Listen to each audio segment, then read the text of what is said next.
Well, I made it back and I got some new stuff. Found these things along the way.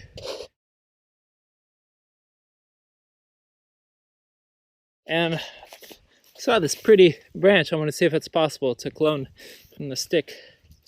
I see my first pea popping out. Otherwise, nothing new among everything else.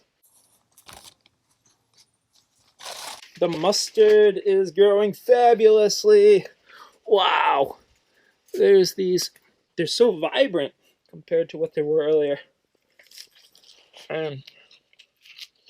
Good spicy flavor. The basil bush is sprouting out. And I think the new fennel are also. And the first Brussels sprout.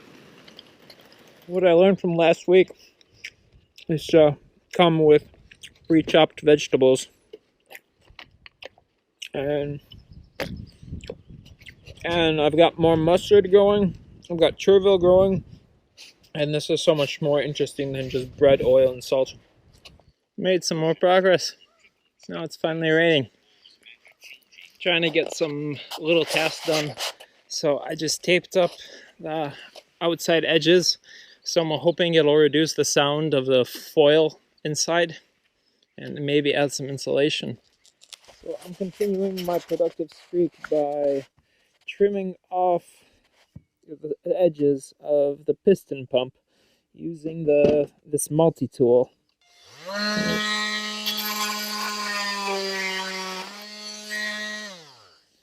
So now I'm going to get the sander out, then I'm going to put it back together and try it out. So I'm ready to plant more things. Just prepared this whole tray and I moved a lot of stuff over to here. I extended this area. I want to try to grow as much here as possible, and eventually this is going to become a table like this. So I just planted 13 Comfreys here, 4 Bistorts, these guys right here. Here I planted 3 Pyrethrum. I don't know what that is in English. I got it. It's an insect repellent. 3 sweetgrass here. Here 4 Rosemaries. Here 4 lemon cucumber. Here 3 green ruffle basil. And then this last entire row is all basil sweet. There's chives growing everywhere here. So I don't know if it's at all possible, but I saw this tree while biking on my way here yesterday from Vilnius, and I'm gonna see if it's possible to reproduce it from cuttings. And as well, earlier today, I found this willow. This should be possible to reproduce, and this is a Foraging. It's something of the sort, don't know the name, but I'm gonna try to do the same on this tray here. So I've already mixed up some soil, which is ready for use. And I'm going to try a setup similar to this, as this seems to not be killing them. I'm going to try to hold this in my chin as I prepare it. So I'm cutting off the bottom part, just in case any of it died since yesterday. And as far as fruit trees go, they need at least 2 bumps to survive. However, I'm going to try them of various sizes. So the first one will be 2 bumps, 2 nodes more exactly. And to clean you off, decrease the surface area of wetness being able to get in and kill it. And then here, I'm just going to open up the cambium layer. Hopefully these, seems like this is where the trees let their roots out from. So I remove some of the bark.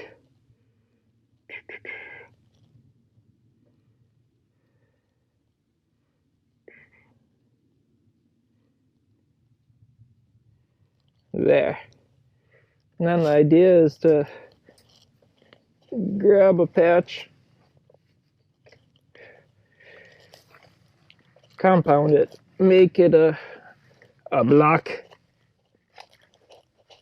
and stick you in. Good. There, we'll see if that survives.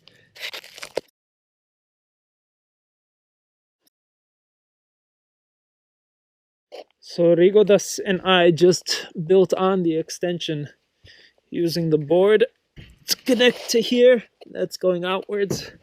Now he's gonna plant his vegetable patch. So just spent an hour enlarging this. So I'm pretty close to the crossroads here. Then from there on, I'm gonna level some of these out, but I'm not gonna dig it out as I did over there, where it's not as bumpy here. And I can then bring in a load of gravel with rocks. Back to grafting pear trees. This guy here. This here. Then I'll return later to wax it. I fear that my first grafts were not with pear scions, so I made 3 new grafts. So I'm trying out various forms of grafting. Here it's going directly on the same size, whereas here I'm trying to graft it underneath the skin. And then one underneath here. To ensure the scions stay grafted, I'm using this pink linen. It's the only thing I have that's small and biodegradable. So on this tree, I'm pretty sure it's a pear, though I'm not sure. In any case, I've got 1 pear scion and 1 apple scion. And I've done that to a few trees just because I'm not sure which are which. So the peas that I planted like a month ago, they're finally sprouting. These are the peas from Spain that I got from my host. Whereas the carrots, I'm not convinced these are carrots. These look exactly like that, so who knows. Yesterday I bought these 2 blueberries. This is a blue crop. This is a bonus. €5 a piece.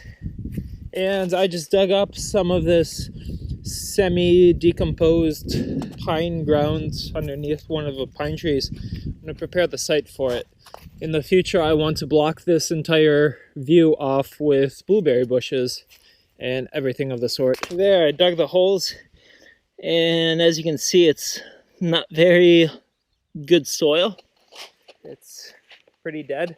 I'm going to mix it with a bit of compost and with this ericaceous material. Though I think the compost should go on top more so. I don't know, we'll see. There, my first blueberries are planted. Now I just got to figure out how to water them because they don't like water from the well, especially cold water that can kill them. So I need to find a replacement. And I'm gonna try an experiment, just see if it lets roots out from here. Some seeds are more advanced to germinate. One of them is licorice, because in the notes they say to keep the seeds in warm water for a day, and I didn't have any luck last year. Now I'm heating water so that I could germinate them. The cool thing about the working pump now is that I can lay a board over it and just fill this directly from the well. It's so much less effort than throwing a bucket down. So an example of how these tasks add up, since there's been a little rain, I went through and watered all of the fruit trees, and I'm thinking how this translates to the type of work where I'd be doing in the office. I could either be in the office or helping grow fruit trees, and I like this realization, knowing that I'm making way better use of my time now than I was then. I don't think I ever got it on camera, but these are the houses that are right next to my land. I'm going on the way to the river because the new blueberries, they need something to drink. There, I just fetched 2 whole buckets from the river. If I was an American in America, I would just order this on Amazon Prime, and it would come here in a big container, and I would just have them bring it over here and water from there, and then just call them again to pick up the trash when I'm done. But here, I gotta do physical labor. It's a fun labor though, because it's always different. Now, because of this, I'm gonna have to think of a way to collect rainwater and store it somewhere to water all blueberry-like plants. Here's a mistake I'll have to learn from last year, is to make sure that seeds are completely dry before packing them. It's The same also with these hawthorns. I don't know if they're good anymore. I'm gonna take a gamble and hope that there is no frost that will kill these squash if I stick them in the ground now. Zero effort. I just stuck 2 giant pumpkin mammoths somewhere here and 2 of these here and here. So we'll see if anything grows out. And I stuck 1 bush cucumber in there. I'm not watering these now. I figure if it's too early for them, maybe they will take longer to germinate, and maybe if they do take longer, they will pass the frost date and survive. I'm going ahead and transplanting some peas that popped out. I love how versatile these little squares are. You just make a little hole. There's no transplanting hassle, like digging onions out from a clump. So here I've got more. Another row of peas. These are the pea rondos, I believe. I think one of my mistakes with my seedlings is that I leave them in their cases sometimes too long, and then there's a longer chance of me screwing up and overwatering them and killing them while they're small, instead of transplanting them outdoors where they have a better chance of survival. So I see the greenhouse better as a nursery spot to which to quickly transplant and succession sow things. And right here I transplanted out 6 purple Brussels sprouts. Right now I'm hacking my soil block maker. I'm creating a new end to fit into these holes. So this would be the size of the depression, because these are too big, and without any hole it's annoying to throw the seeds in. There, they've got these little divots now. However, they need more water. They seem crumbly. I want them to hold better together. I'm still playing around trying to figure out the ratio of how much water is right for them, but it takes some time for the vermiculite to suck it up, so it's best not to make the soil blocks right away. There, I added another jar to the mix, and they are now solid and in perfect shape. So you want the water to let out a little bit of water when you squeeze it out. It's good consistency. You just don't want it to be soggy and dripping. I just filled this whole tray with these peas, guisantes de España. I planted 2 rows of saltalanque. I don't know what it is in English. These are some sweet potato seeds. I don't really know what will come of it. It's an experiment. And then I got these as a gift, as Scholze californica. There's 2 in each pod. Oh, I'm taking apart the piston pump again to do some minor improvements. And as I took it out, it had a part of the old pump in it.